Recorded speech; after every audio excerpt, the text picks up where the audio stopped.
morning everybody and welcome to the GSM's Pride. It happened to me again. I don't know why.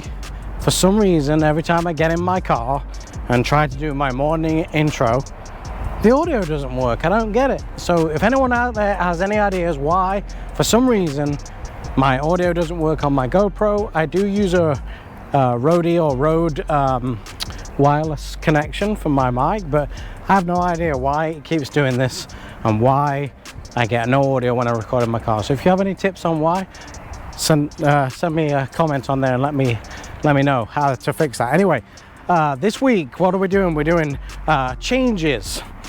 So in the store this week, we did quite a few changes. We had some movement around in the management team, a couple of more, I guess, future structure changes. So I'm going to interview the guys, or Zach's going to interview the guys and tell you what their opinions are of the changes and what they think they can bring to the table with the changes. A couple of people got a little bit more things on their plate that they didn't usually have, but kept the same position, so we'll talk to those too. But either way, take a look at that and I'll see you all in a bit. I'd like to fill out an application. There's no jobs for manager, it's just for counter. Good. I'm looking for the least possible amount of responsibility. I'm Grant Woods. Did sales here at Lufuse Ford for the past 4.5 years. Just recently stepped into a finance position. Today actually is the first official day. So been doing backup for about 3 months now, but it's full blown now. So how did you first, I guess, express interest in this, or tell me kind of the whole story of how you got to where you are? So for a while now, after the last couple of years, well, probably 1.5 years, I had the whole team leader position come up. Started doing that, stopped doing that, started doing it again, and it was always talked about that there was interest in me moving up, and it's something that I've never really been. Complacency has never been really my strong suit, so I don't like staying in one place for a long time. Most of my job beforehand were about 1 year, and then I got bored, realized that there was no room for progression, and moved on. Until I came here, the longest job I ever had, something I was interested in. Talked about it with Jason. He knew that that was something that was in my focus, in my sights for the near future, that I wanted to move up. And then probably October is really when it started kind of coming to fruition a little bit more. Started talking about it, started doing a lot more trainings. I guess I could really say even back in April when I was out of work for a couple weeks, I was doing trainings then just to get ready. But it really, I'd say October really kind of kicked it into gear.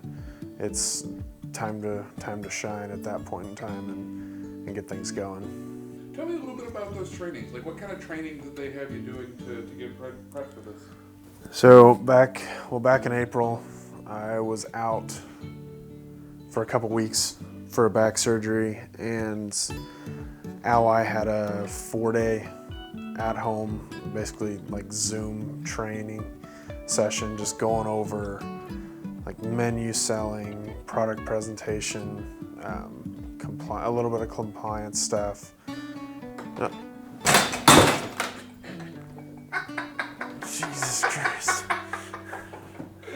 Oh, beautiful. I'm gonna love that reaction in this video. I was just like...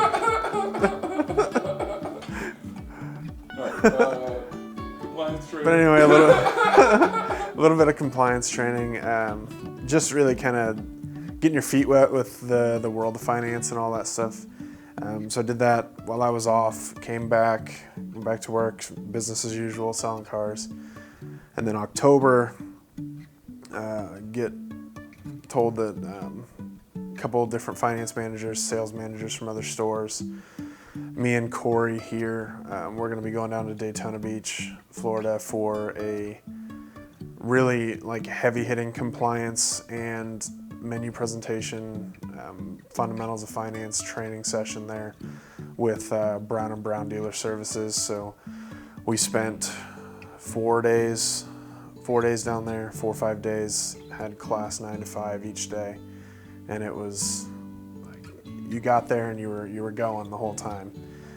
Just learning different things, videotaping us doing a menu presentation, spent hours memorizing things, took like 4 tests while we were there.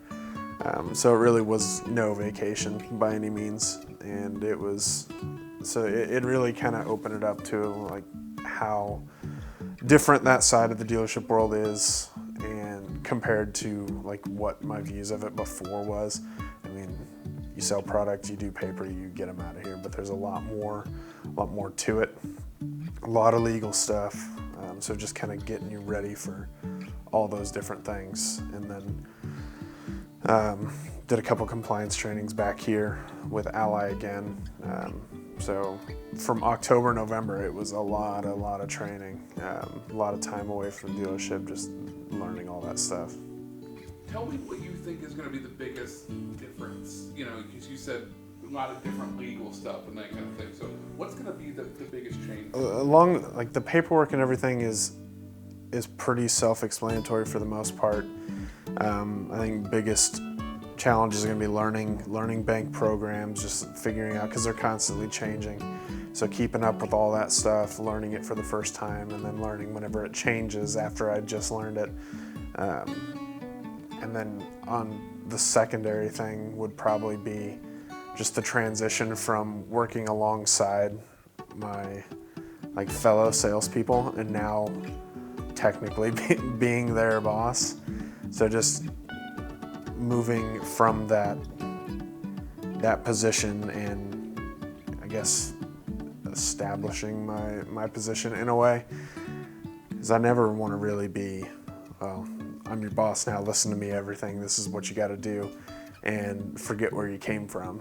But finding a way to transition to that, I think it will be fairly easy, but I mean, guess we'll see. You said you think it'll be easy. Why do you think it'll be easy? I've been doing this team leader position thing for a long time, and even when I was in sales still, I mean, people would come to me with questions. I feel like most people can trust me whenever they come to me that they're going to get the answer that they need.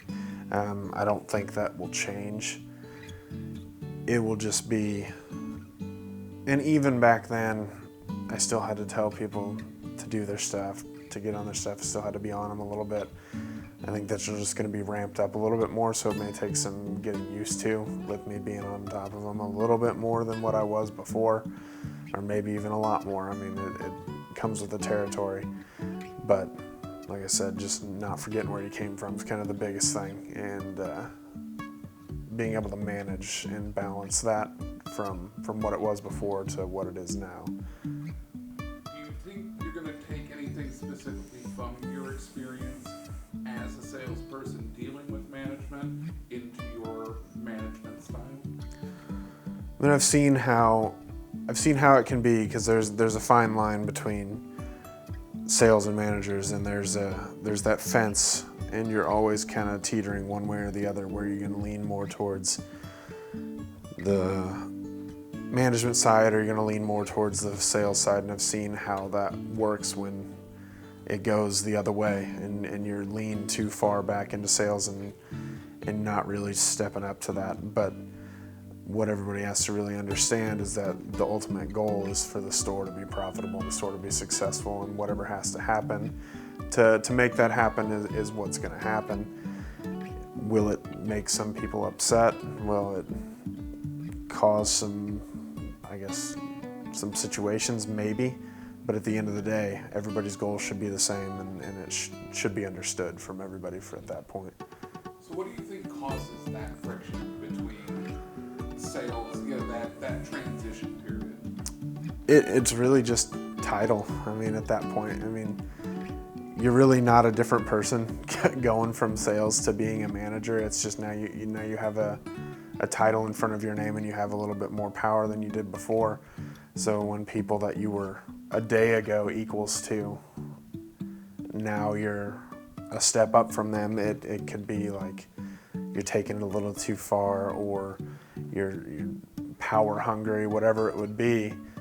And just trying to avoid that a little bit is probably going to be the easiest way to do it, but still establishing that, hey, you're here to help. I know where you're coming from. These things made me mad too whenever I was a salesperson, but the ultimate goal is just the store to be successful, and that's the reason why they have to happen. But I have a different approach than most people, especially when I was dealing with my customers. I'm a little more laid back and a little more straightforward, and I'm not going to be yelling in people's faces like sometimes it can be. And if it works that way, great. If it doesn't get through, then you have to make adjustments. But otherwise, I mean, I'm gonna continue to try to be the same person I've always has been, and see if that works for me. Just using that, I guess, a little bit to my advantage, if possible. So what's different as a priority when you're a salesperson versus a manager? So, I mean, as a salesperson, obviously your priority is to sell as many cars as you can and make as much money as you can.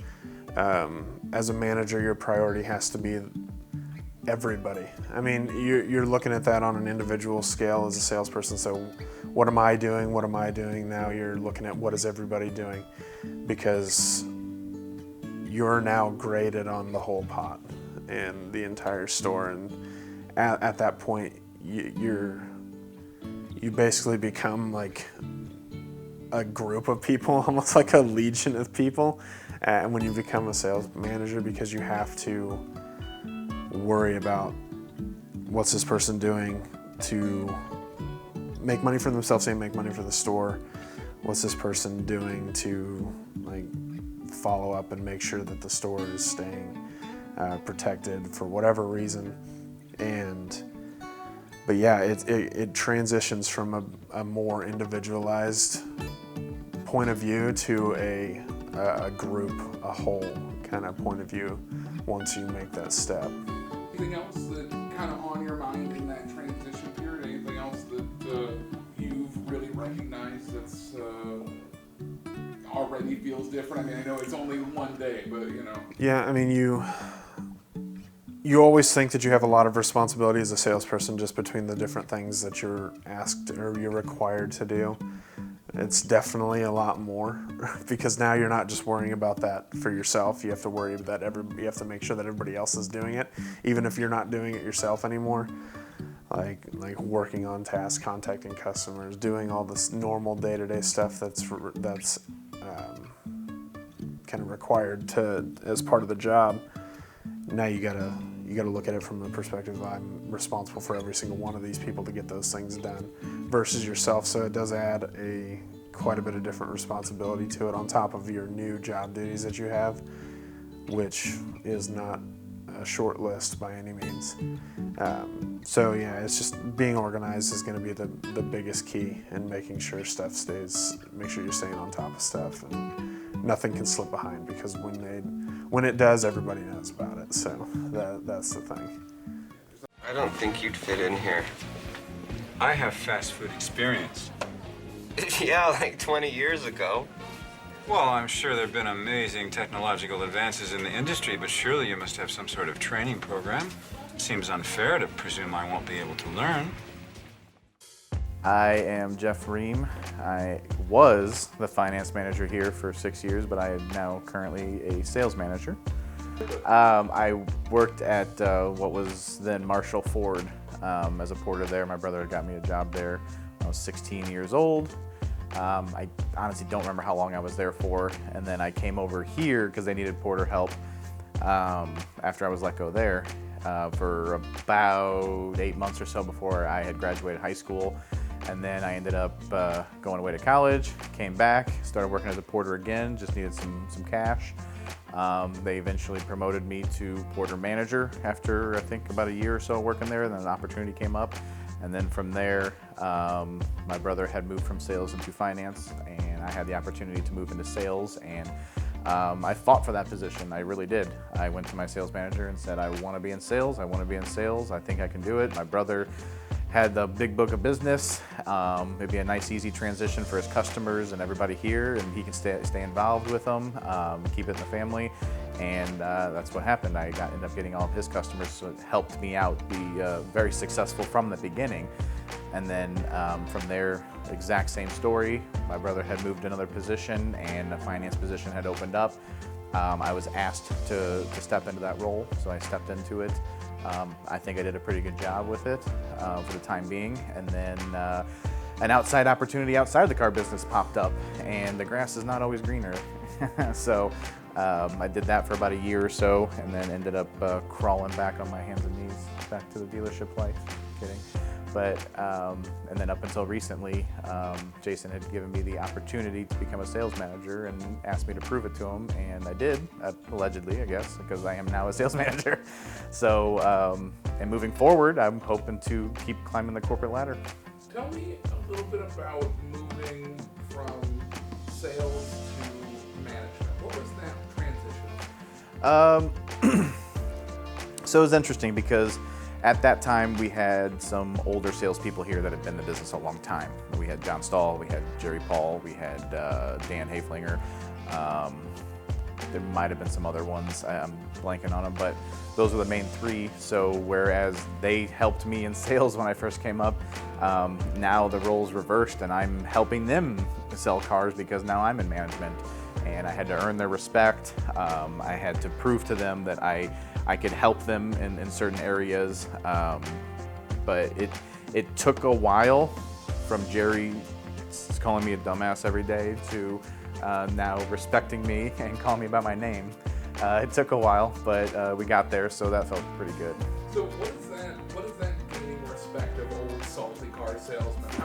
What does that look like? That's an interesting idea. There's a story that sticks out in my mind working a deal with Jerry Paul. It was a past customer of his. They came in on an Explorer, and we had set a benchmark on where we were selling Explorers at because they were new to the market, the new body style, and we did not want to go below a certain price or profit, I should say. And Jerry had, and it was just me. I was doing finance, but I was the only manager here, so I was also working the deal at that time. And we were F this, F you, F that at each other in my office because I wanted to hold a certain amount, and he threatened to go above me and call Gary at home, and it was a whole big fight thing. But in the end, we ended up making a deal and selling the car, and I went up to him afterwards and I said, you know, Jerry, like, it got heated there for a second there, but I respect you and I appreciate you working the desk because you wanted to sell the car, and we ended up selling the car. We ended up making money. Everybody was happy in the end. But I think it was that little bit of fight that I had in me that really showed Jerry, because I think our relationship had changed after that when it came to salesman-manager relationships. So do you have to kind of be scrappy to be a manager in the beginning? Like, what does it take, you know, that first step? If you were given a new manager advice, what's that piece of advice? So it's interesting because when someone new steps in, they obviously act a little different. They have what is called this manageritis. Now they're the big man on campus. They have a lot more power. You know, they think at least, but they really don't. They just have a lot of words. And when you said you have to be scrappy, I feel like that really only relates to when you have an older sales force. Like right now, we have a much younger sales force than we did when I had moved roles. So I think for Grant, for example, he moved up. I think it's going to be a little different because there are more people around his same age, and they already kind of looked up to him in the first place. So I don't think he's going to go through the same transitional period that I did. He's still going to have to earn the respect and everything, but I don't think it's going to be as hard of a fight as it was. So not necessarily have to be scrappy. You definitely have to be a lot more firm and like I said, prove to the older guys, the older, saltier guys, that you only have their best interests at heart and you're just trying to achieve more, make more, and just sell a car for them. So we said the word prove a lot so far. So you said you had to prove yourself to Jason. Grant has to prove himself. That's an interesting concept. Kind of dig into all the ways you have to prove yourself in a manager. Whew. Okay. So aside from making the difficult decisions, or even the easy decisions for that matter, as a manager, you also have to educate. You have to help train these people because you obviously got promoted to a point to where you were at a certain level that you're either selling a lot of cars, or you knew the business really well. You just kind of, some people you look at and they just have manager material written on them. But as far as the definition of proof, that is a little tougher because it depends on the person you're trying to prove it to.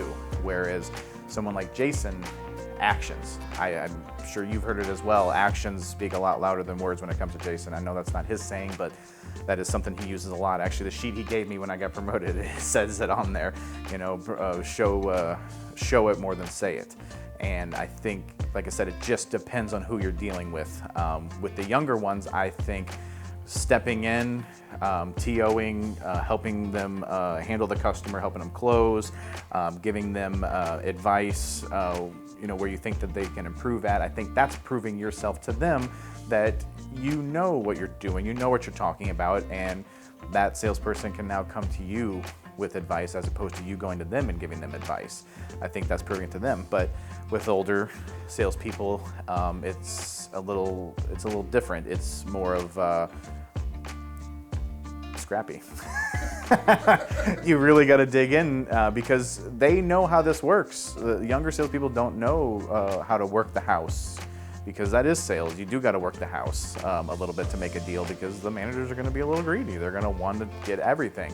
But if you know as a salesperson that there's a car deal right here, but the management wants you to be right here, you've got to fight to close that gap. If you've exhausted yourself on the customer and you know any more that your pressure you're going to put on them is going to make them walk and the deal blow up, then you might have to start focusing on convincing the desk that this is where it's going to be.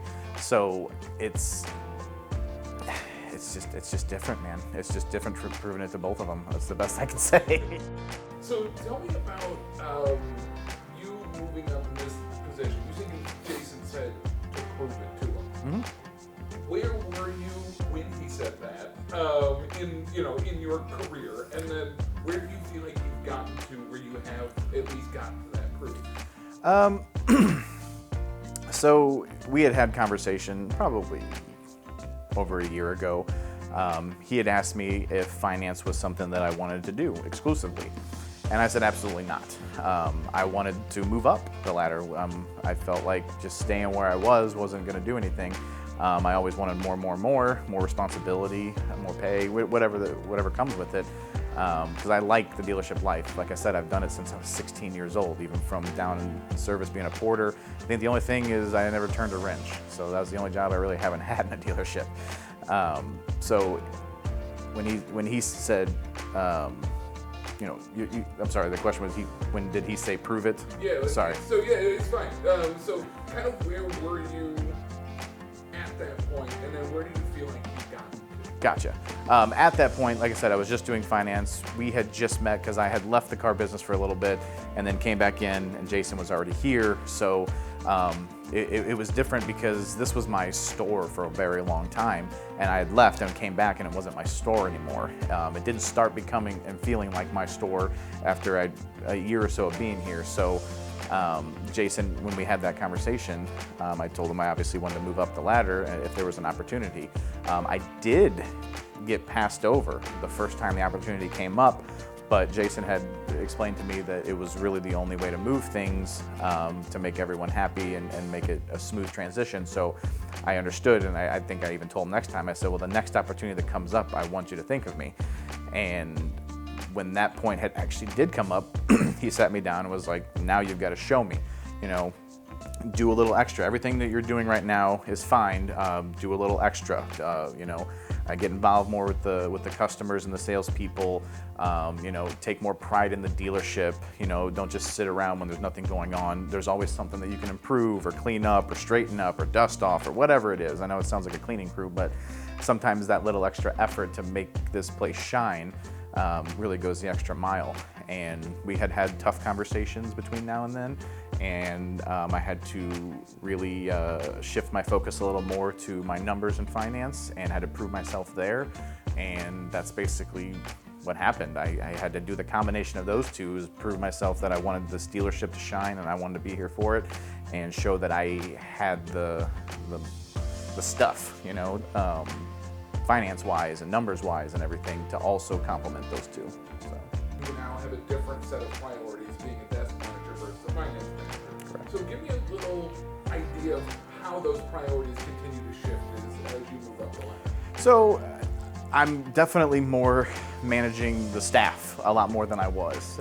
Before, yeah, we wanted the finance people to be involved with the salespeople more as well, but I had a lot of responsibilities that I did when I got here in the morning and throughout the day that I'm not saying I don't have anymore, because I still do check it. I think it's more habit than anything, but I'm more centered on the cars on our lot, what needs to be ordered, and I've worked here long enough. I know what kind of car sells here, the trim, what four-wheel drive versus two-wheel drive, the colors. I have to focus on my inventory, my salespeople, the dealership itself, more than just my department. Whereas my department, it was just me and Brian, and we had to make sure that our department was profitable, our department was clean, contracts were getting funded, made sure we had collected cash. Missing cash is a big no-no. So as far as the responsibility shift it's definitely opened up a lot more. It's like moving from, the locker room to the arena kind of analogy. Advice for somebody that's trying to move up like you did, what's the key ingredient that makes a good car sales manager? So obviously, the top dog is going to dictate how they want their dealership ran.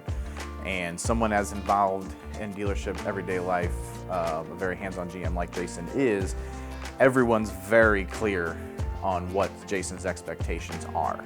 And like I said, every GM is going to be different, but working at this store, you have to buy into whatever he's selling. If he's selling, you got to focus on this, you got to focus on that. Just buy into it, endorse it, work it properly, and prove yourself to the man who's going to make that decision in the first place. It's not about selling the most cars. It's not necessarily about making the most gross. It's not about having the best surveys.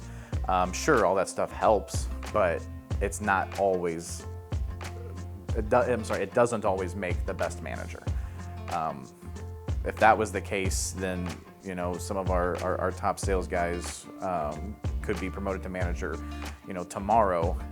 But when it actually comes to doing the managerial work, it might not translate to them, because sometimes those people like to be in their own little bubble and worry about themselves, and they don't have the capability of helping others. So, like I said, best doesn't always make the best. So there we have it for this week. Like I said, I just wanted to give you guys an update on the changes that we did at the store. Also this week we actually traded STL Bronco Group, brought to you by Lufuse Ford. If you have a Bronco in the St. Louis or the St. Louis surrounding areas, join that group on Facebook. I'd really appreciate it. We're going to probably start doing some stuff like kind of a cars and coffee kind of deal at the store with Broncos at some point. So check those out for the latest posts. Hope you enjoyed this week's vlog. You saw the changes we made, so we're looking forward for the future, and we're excited about the changes and a couple of things that we're doing at the store. As always, over at Lufuse Ford, we can replace the car but not the customer. Up on this side, I'm going to put up a link to one of my videos. On this side, we're going to put up a link to the subscription page. Up in the top corner there, I'm going to put up a link to the Lufuse Ford YouTube page. Please subscribe to that if you can. Hit that like button, hit that post notification button, comment, subscribe to the page, and I'll see you all next week.